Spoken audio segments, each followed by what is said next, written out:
Hi everyone, welcome to my YouTube channel Study with Soumya. I hope you all are well and safe. First of all, if you are new to this channel, make sure to subscribe this channel. This channel is definitely going to be very helpful for you. So as if many students were commenting regarding the syllabus regarding the pattern of Cognizant Gen Z developer role.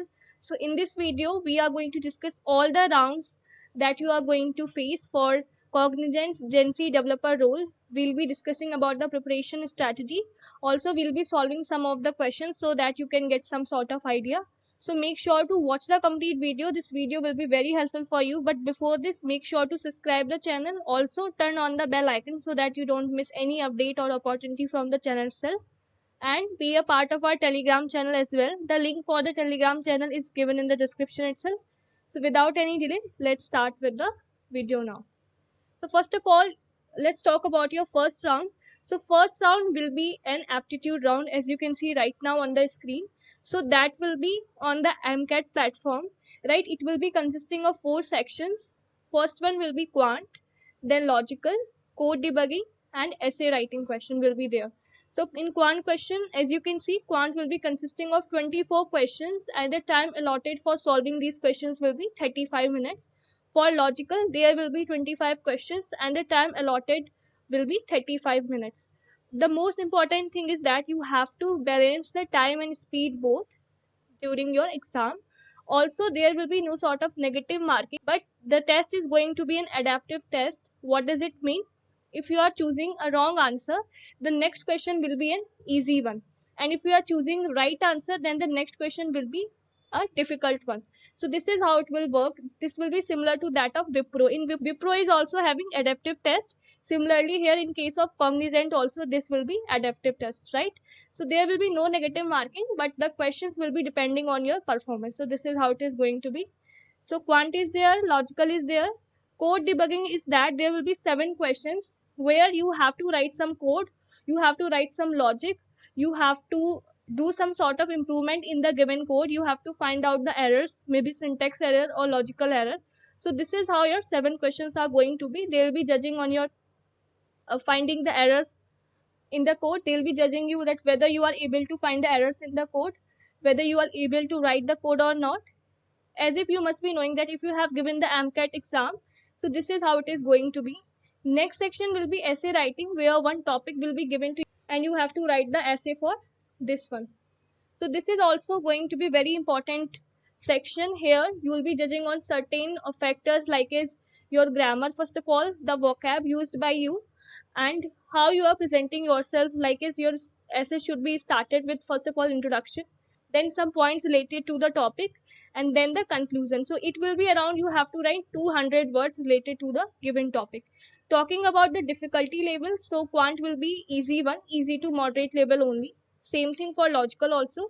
For code debugging part, it may be needed that you must have the proper understanding of the code also. Otherwise, rest it is going to be easy to moderate level only. Right? So you must have got the proper idea for the first round that how it is going to be. And after clearing the aptitude round, next is going to be your interview. So the good thing is that there are only 2 rounds, aptitude round and then interview. So generally interview is going to be of 40 minutes and it will be consisting of both technical and HR. So both round will be together. Now in interview also there will be 3 sections. First of all, interviewer will be asking you technical questions, like whatever you have mentioned in your resume related to your project, related to your core subjects like is data structure, DBMS, algorithm, the programming languages mentioned by you. So from these topics he'll be asking you question. Generally they will focus more on your project. So whatever project you have mentioned, be well versed with that. Most of the questions will be related to your project only. Next will be aptitude questions. So they can give you some aptitude questions also, and they can ask you to solve and tell the answer. And next will be HR questions. So HR questions will be basic one, and they'll be judging you on the basis of your communication, your way of interaction, and all such things. So these were the 2 rounds. Now what we'll be doing, we'll be solving some aptitude and logical questions so that you can get some idea. So without any delay, let's start with our first question. So here's our first question. The sum of the ages of 5 children born at the interval of 3 years, which is each is 50 years. What is the age of the youngest child? It means that there are 5 children and the sum of their ages is 50 years, and they are born at the interval of 3 years. So let us suppose the first child will be born at x, next one at x plus 3, then x plus 6, then x plus 9, then x plus 12. Okay, so these are the ages of, this is the age of first child, then second child, then third child, then fourth child, then fifth child, right? And the sum according to the given question is going to be, so let's add them together, x plus 12, sum given is 50 years, right? So what we'll be doing now, let's simply solve this. So 1 2 3 4 5, that will be 5x plus 6 plus 3 9 18 30 equal to 50, 5x equal to 20, x equal to 4. It means the age of the youngest child is what? 4 years. You can see x we have considered as the age of the youngest child. The age of the youngest child will be 4 years. It means option 1 will be the correct answer. So let's see our next question now. A man sold 2 cows for rupees 210 at a total profit of 5%. So SP given is 210 rupees and total profit given is 5%. Now they are saying that he sold one cow at a loss of 10% and another at a profit of 10%. So overall profit is there 5%, but one cow is sold at a loss of 10% and another at a profit of 10%. So what is the price of each cow? This is what they are asking. Now from here you have selling price and profit also. So if I will ask you about the cost price for both of the cows, so what it is going to be? 5% can be written as 5 by 100, that is 1 by 20. So from here, what will be the CP? CP is 20 and SP is 20 plus 1, that is 21. But according to them, actual SP is what? 210. It means 21 can be equated to 210, that is 1 is 10. Now CP will be what? 20 into 1, 20 into 10, 200. It means the CP of both the cows is what? 200. Let's suppose CP x plus y, that is 200. CP of first cow, CP of second cow, right? Overall that is 200. Now they are saying he sold one cow at a loss of 10% and another at a profit of 10%. So if X is the CP of first cow, if man has sold the first cow at a loss of 10%, so what it is going to be? 0.9x, right? And another cow has been sold at a profit of 10%, so what it is going to be? 1.1y, and total the cost will be what? 210, as if given in the question itself. So now we are having two equations, right? So what we'll be doing, we'll be solving these two equations. So just simply multiply the first equation by 0.9 and we'll be having here 0.9x plus 0.9y equal to 180, right? Let's solve this. So that is going to give us 0.2y equal to 30, y equal to 150. Now if I'll be asking you about the x value, so that it is going to be 50. What is the price of each cow? So 50 and 150, that is going to be the correct answer. It means option D will be the correct answer, 50 and 150. So this is our next question. So basically a series is given to you and you have to tell the next term. So let's see. So if you will properly observe this series, you will find that there are two series in that particular question. As you can see here, first of all, here we have 14 plus 6, that is going to give us 20. 20 plus 12, 32. Now this will be the next term. Here 28 plus 12, 40. 40 plus 24, 64. So it means basically we are multiplying by 2. So 6 2 are 12, 12 2 are 24. So here we have to add 24. So 32 plus 24, that is going to give us 56. So in the place of question mark, what will be the answer? 56. So option B will be the correct answer. Next question we have that how long will it take for two pipes A and B to fill an empty cistern if they have worked alternately for an each hour? So here you have to tell that whether statement A is sufficient for solving this problem, if statement B is sufficient for solving this problem, if both the statements are needed for solving this problem, or if by using even both the statements we cannot solve the problem. So first statement they have given is working alone pipe A can fill the cistern in 40 hours. Also, pipe B is one third as efficient as pipe A. So in the first statement, they have given that pipe A can fill the cistern in 40 hours. Okay, and then they are saying pipe B is one third as efficient as. So like by saying this first statement, you cannot tell this that how long it will take for two pipes A and B to fill an empty cistern, right? So it means we can conclude that option A, that statement A itself is not enough to answer this question. Now for the next statement, they have said that pipe B is one third as efficient as pipe A. So if pipe A can fill the cistern in 40 hours, it means pipe B will be able to fill the cistern in 120 hours, right? Now by using both these statements, you can answer that particular question. So option C, that is both A and B are sufficient, is going to be correct answer. So you can expect the question from data sufficiency as well. As you can see, this is the question from data sufficiency.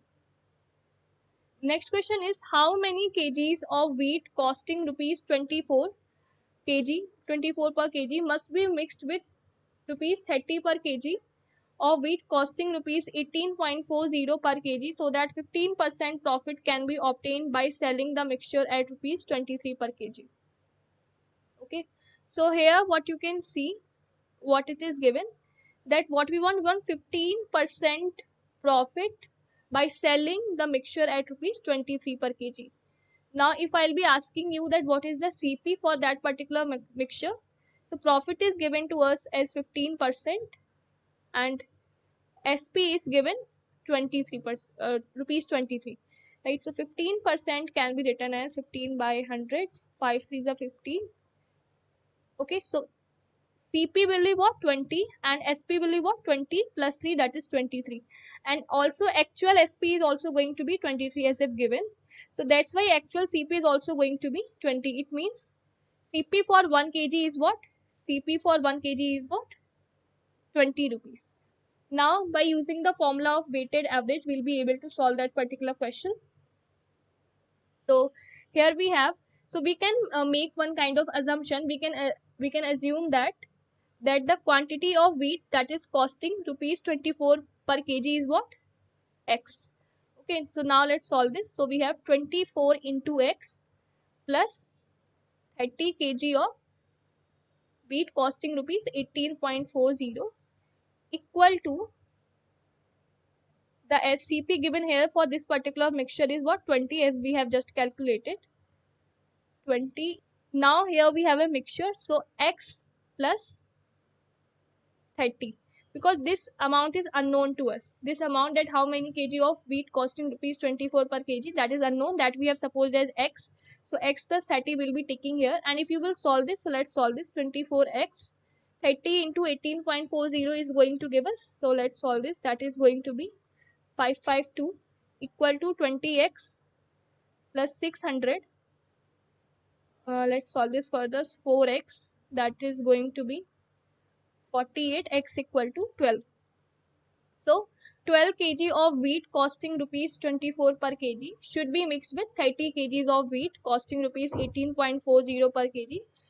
In that case only we'll be able to make up 15% profit by selling the mixture at rupees 23 per kg. Hope this question is clear to you. Let's move to the next question now. So this is a question from statements and assumption.